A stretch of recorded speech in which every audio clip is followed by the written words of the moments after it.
اہل بیت سے وفا کرو، اور اگر وفا کرو تو وفا دکھے، تمہارے لہجوں سے دکھے، تمہاری زبانوں سے دکھے، تمہارے کردار سے دکھے۔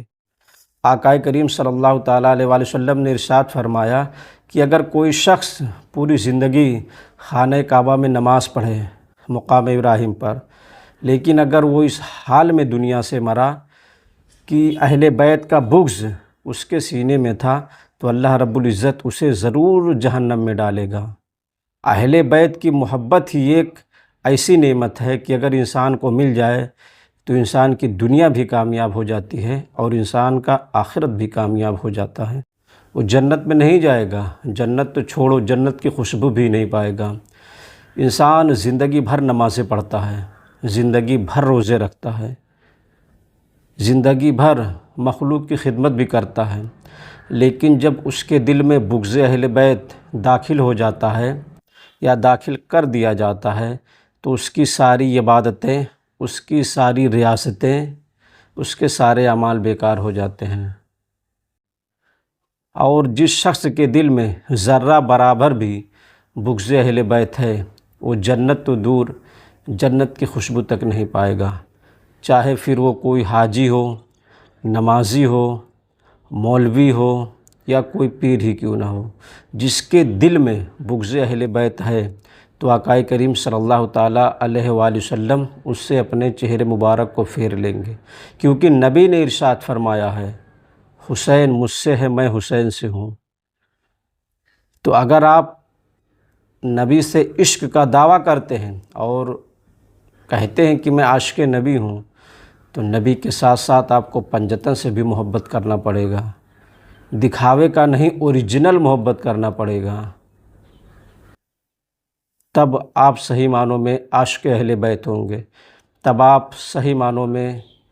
عاشق رسول ہوں گے۔ ایسا تھوڑی نہ ہے کہ آپ کہیں کہ میں تو نبی سے پیار کرتا ہوں، لیکن اگر آپ کے دل میں مولا علی کے لیے بغض ہے، امام حسن کے لیے بغض ہے، امام حسین کے لیے بغض ہے، بی بی فاطمہ سلام اللہ علیہا کے لیے بغض ہے، تو خدا کی قسم آپ کے اندر ایمان نہیں ہے، کیونکہ علی سے فقط مومن محبت کر سکتا ہے۔ یہاں مسلمانوں کی بات نہیں ہو رہی ہے، علی سے فقط مومن محبت کر سکتا ہے، اور علی سے بغض فقط منافق رکھتا ہے۔ آج بھی کئی چہرے ایسے ہیں جو ماشاءاللہ میں نے دیکھا ہے جن پر داڑھیاں ہیں، جن چہروں پر داڑھیاں ہیں، ٹوپیاں ہیں، لیکن جب علی کا ذکر کرو، پنجتن کا ذکر کرو، تو ان کی جو شکلیں ہیں نا وہ مثل خنجیر کی ہو جاتی ہیں، ان کی شکلیں بدل جاتی ہیں۔ تو آقا کریم صلی اللہ تعالیٰ علیہ وآلہ وسلم نے ارشاد فرمایا کہ اگر علی کا ذکر سن کر شکلیں بدل جائیں، شکلیں بگڑ جائیں، تو سمجھ جانا پکا منافق ہے، اور اگر علی کا ذکر سن کر شکلوں پہ نورانیت آ جائے، چہرہ خوشبودار ہو جائے، چہرہ کھل اٹھے، تو سمجھ جانا مومن ہے۔ اس لیے اگر آج بھی مومن اور منافق کی پہچان کرنی ہو تو وہی آئیڈیا اپناؤ جو پیارے حبیب صلی اللہ تعالیٰ علیہ وآلہ وسلم نے فرمایا ہے کہ بس علی کا ذکر چھیڑ دو، علی کا تذکرہ کرو اور ان کے چہرے کو دیکھو۔ اگر علی کا ذکر سن کر ان کا چہرہ بدل جائے، بدبودار ہو جائے، تو سمجھ جانا کہ تمہارے بیچ منافق بیٹھا ہے، اور اگر علی کا ذکر سن کر چہرہ کھل اٹھے، چہرہ خوشبودار ہو جائے، چہرے پہ نورانیت آ جائے، تو سمجھ جانا تمہارے بیچ مومن بیٹھا ہے۔ اور جو علی والا ہوگا اللہ اس کو لوگوں میں عیاں کر دیتا ہے، اور جو منافق ہوتا ہے اس کے دل میں ہمیشہ بغض رہتا ہے۔ اس لیے اگر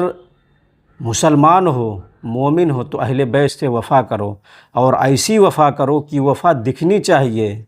تمہارے زبانوں میں اہل بیت سے وفا کی بات نکلے، لوگ دیکھیں کہے کہ ہاں یہ اہل بیت کا وفادار ہے۔ خود بھی اہل بیت کا وفادار بنو، لوگوں کو بھی اہل بیت کا وفادار بناؤ، اپنے گھر والوں کو بھی اہل بیت کا وفادار بناؤ، اپنے یار دوستوں کو بھی اہل بیت کا وفادار بناؤ، اور اہل بیت سے ایسی وفاداری کرو کہ وفاداری دکھے، وفاداری پتہ چلے کہ ہاں یہ شخص اہل بیت کا وفادار ہے، یہ شخص اہل بیت سے محبت کرنے والا ہے۔ اس لیے جو اہل بیت سے بغض رکھتے ہیں، جن کے دل میں پنجتن پاک کے لیے بغض ہے، ان سے دور ہو جاؤ، کیونکہ وہ مومن ہے ہی نہیں، وہ تو منافق ہیں، اور منافق ہمیشہ جہنم کے آخری درجے میں رہے گا۔ اس لیے اہل بیت پاک سے وفا کرو، اور ایسی وفا کرو جیسی وفا غریب نواز نے کیا ہے، ایسی وفا کرو جیسی وفا مخدوم پاک نے کیا ہے، ایسی وفا کرو جیسی وفا سرکار گوہر پاک نے کیا ہے، ایسی وفا کرو جیسی وفا سرکار وارث پاک نے کیا ہے، سلسلے چشتیہ، قادریہ، نقش بندیہ، سہروردیہ کے بزرگان دین نے کیا ہے۔ اس لیے اہل بیت سے وفا کرو، اور اگر وفا کرو تو وفا دکھے، تمہارے لہجوں سے دکھے، تمہاری زبانوں سے دکھے، تمہارے کردار سے دکھے۔